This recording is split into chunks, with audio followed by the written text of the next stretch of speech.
людям в больнице, в РКБ добраться не на что. А на попутке тоже не каждый посадит сейчас.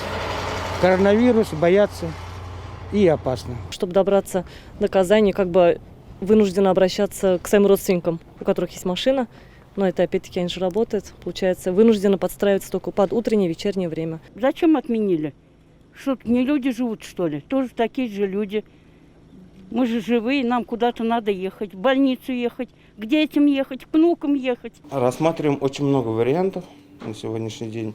В принципе, и есть уже планы, как мы будем данный вопрос решать. 5 маршрутов у нас в этом году планируется запустить за счет программы субсидирования межпоселенческих маршрутов. Данный вопрос в работе и на контроле находится в исполнительном комитете. Закажи рекламу на ТНВ. Телефон в Казани 5 705 100.